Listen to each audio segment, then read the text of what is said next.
Léo, muitíssimo obrigado, né, pela aula, né, pela contribuição. E eu queria também agradecer ao Grupo Priner, especialmente à Unidade de Negócio de Infraestrutura, pela oportunidade de vir aqui falar com vocês, especialmente pelo comparecimento de cada um de vocês. Obrigado por prestigiar esse fórum, esse espaço de discussão técnica. E a modesta contribuição que eu vim dar aqui a essa apresentação, essa primeira apresentação da nossa Semana Técnica, é que essas instrumentações, essas tecnologias de instrumentação que são tão utilizadas nessas provas de carga dinâmicas e estáticas de estruturas de construção civil, elas também podem ser utilizadas em diversas aplicações de equipamentos, de sistemas mecânicos do nosso universo da metalmecânica, né? E para conseguir contextualizar do que nós estamos falando, eu queria trazer para vocês um problema real, tá? Um problema que foi atendido aí pela Priner no ano passado, no segundo semestre do ano passado. Existem informações, inclusive o nome do cliente, que vão ser suprimidos, né, pelos contratos de confidencialidade.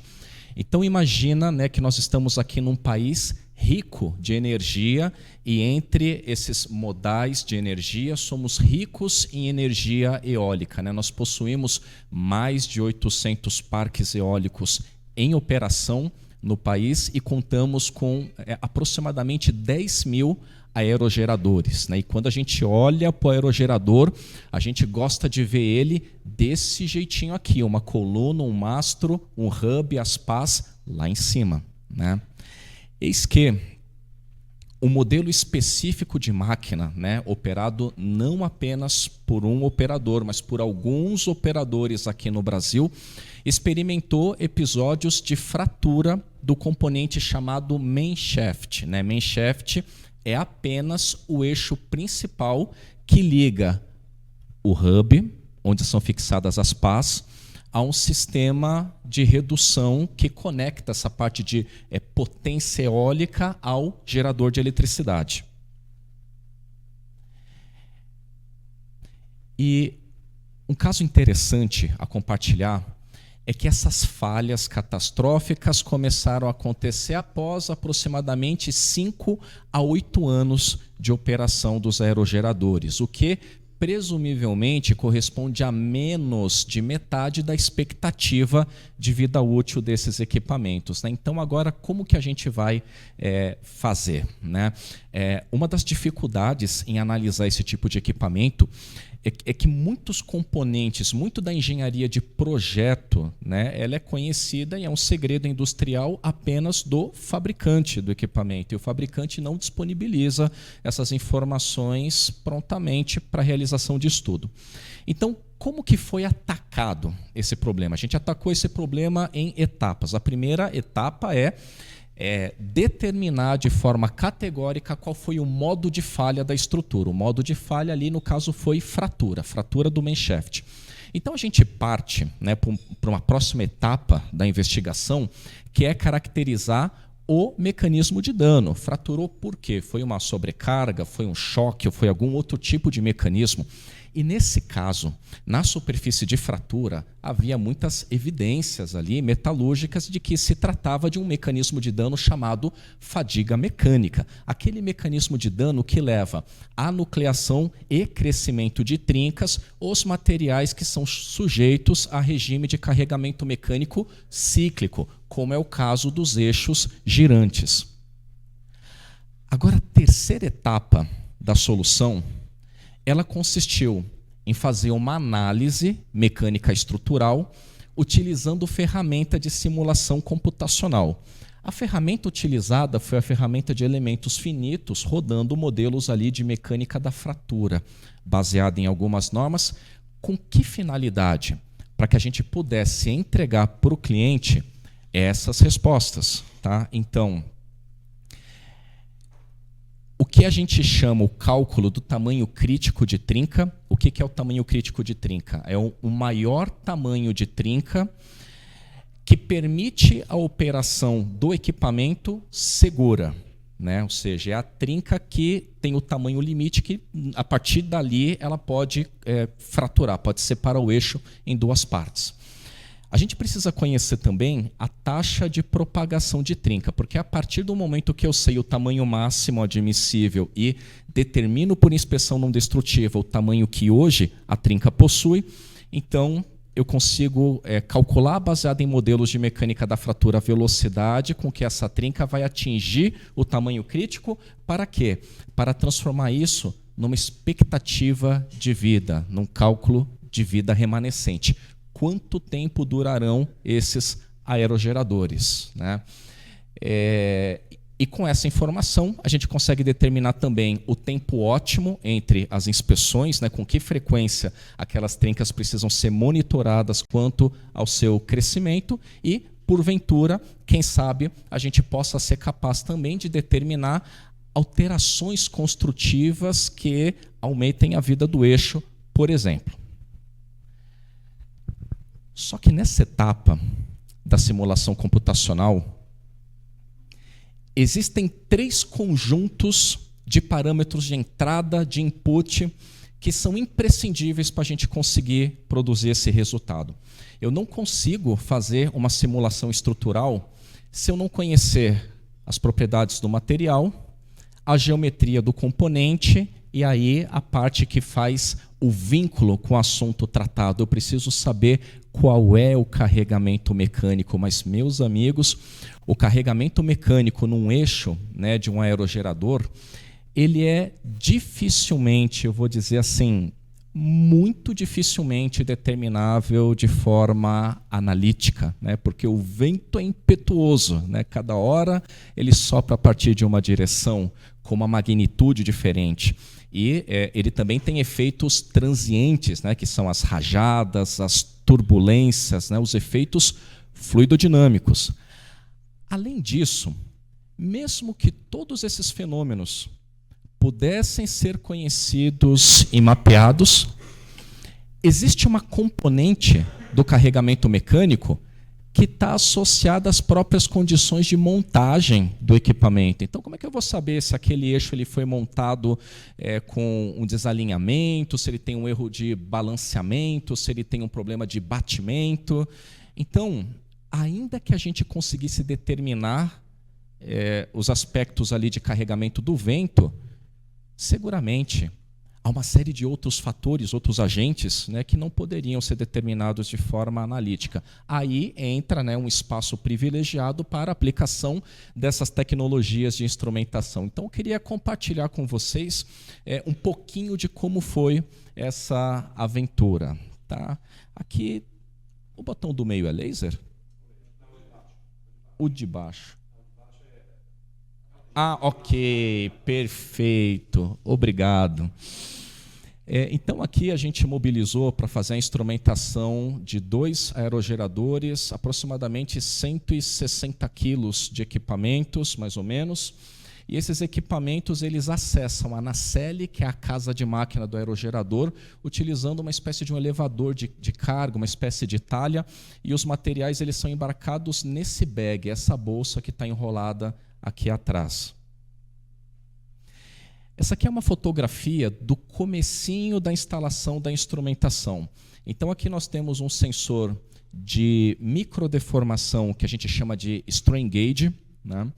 Esse sensor ele foi fixado na superfície do eixo através de um processo de soldagem, mas é um processo de soldagem a ponto, muito delicado, onde os pontos de solda, diferente dos pontos de solda que tem numa carroceria automotiva, que podem ter ali 10 milímetros de diâmetro, 8 milímetros, aqui a gente está falando de pontinhos de solda que tem aproximadamente 0,8 a 1 milímetro de diâmetro e que são afastados do ponto de solda adjacente aproximadamente 1 milímetro, 1,5 milímetros. Para quê? Para ter compatibilidade entre a superfície do sensor e a superfície do eixo. Do jeito que o eixo deforma, também deformará o sensor.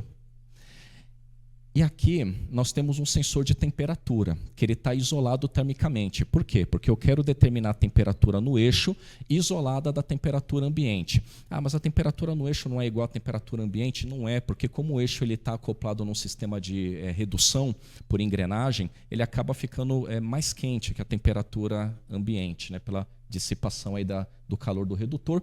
E como esse sensor ele é sensível à variação de temperatura, a gente não sabia na primeira instrumentação se precisaria utilizar algoritmos, né, contas ali para compensação da variação de temperatura. Então a gente colocou esse sensor de temperatura como um controle desse sensor de deformação. Aqui já é uma fotografia da fase final da instrumentação. Aqui vocês já conseguem ver pares de sensores de microdeformação. Um deles está medindo tensões axiais, que são muito relacionadas a carregamento de flexão no eixo que gira. O outro sensor está medindo tensão torsional, que também é característica, né, dos eixos que sofrem flexão e torção, ou flexotorção. Como essa instrumentação ela é muito delicada e sensível à variação de resistência elétrica, a gente não usa nenhum conector mecânico, então todas as emendas de fio são emendas soldadas. E aqui tem um hardware, aqui um eletrônico, que ele é menor em comprimento e largura que um cartão de crédito, tem apenas 10 milímetros de altura, mas isso aqui, na verdade, é eletrônica, que faz a alimentação elétrica dos sensores, condiciona o sinal dos sensores, converte esses sinais de analógico para digital, transmite isso aqui por radiofrequência, para um aquisitor, né, que recebe esses dados por duas antenas que a gente coloca ali à volta do eixo que está girando. Então aqui a gente consegue ver um pouco de tudo isso funcionando. Instrumentação montada no eixo, tá? Essas são baterias aqui que foram montadas para alimentar aqui o sistema. E lá em cima, a aquisição dos sinais, né, os dados sendo coletados para posterior análise e cálculo do time de engenharia.